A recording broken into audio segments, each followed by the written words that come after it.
Hello and welcome to another video on the channel. This one is a flight model test. You have no idea how long it took to do this, but on the bottom you've got X-Plane 12, on the top Microsoft Flight Simulator, both using the default 172. We are using real weather in both sims, and you can see it's actually pretty spot on. We've just taken off there at 55 to 60 knots rotation. That's exactly what the real thing is like. And as I retract the flaps, you can see both aircraft respond appropriately. Now it's worth noting that I've also sought help from my pilot friend who flies Cessnas and Pipers all day long, and I'll let you know his thoughts at the end of the video. So as you can see here, as we're looking at both sims back to back, I'm quite surprised how much better X-Plane 12 looks in terms of its lighting. It makes you realise that Microsoft Flight Simulator is way too oversaturated. Anyway, that's not what this test is about. But as you can see, as we're climbing, the default Microsoft Flight Simulator version has a bit more power. And I asked my pilot friend about this, and with his tests, he seems to think that is spot on. And that kind of makes sense, since Microsoft Flight Simulator relies not just on lookup tables, but also the aerodynamic behaviour of the aircraft. That is new, and it definitely is shown here.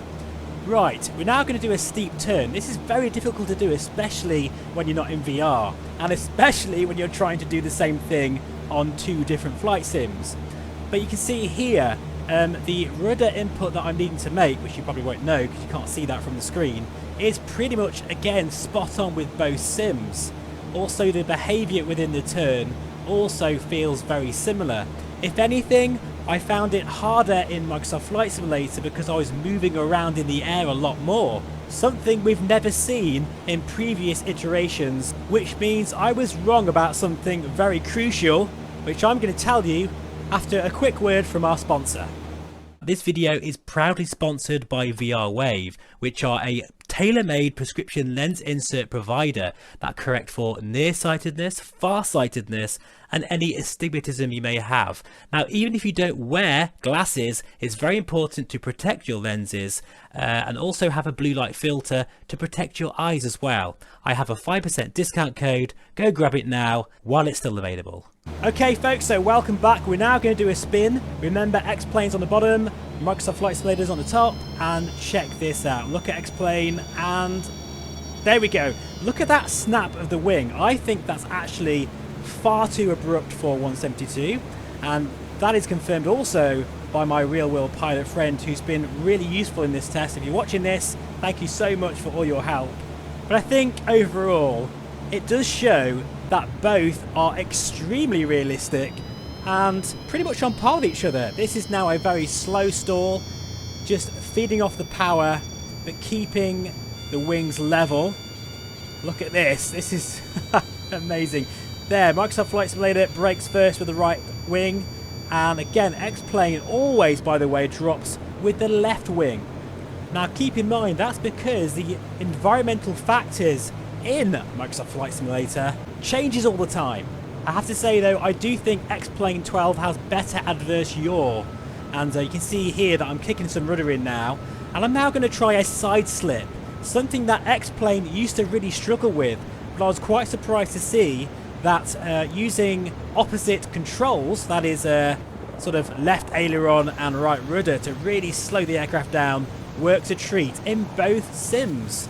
So there you are folks, I hope you found that really interesting. I certainly did, and realised I was quite wrong about X-Plane 12. I actually think that Microsoft Flight Simulator is absolutely pretty much on par in terms of the sort of physics and the way the aircraft sits in the air. There's certainly a lot more movement as well compared to X-Plane, which actually, if anything, feels more like flying on rails these days. So really, what kind of conclusion can we draw up from this? Because we have to be realistic with this test, which is a very basic general handling sort of environment for a Cessna 172.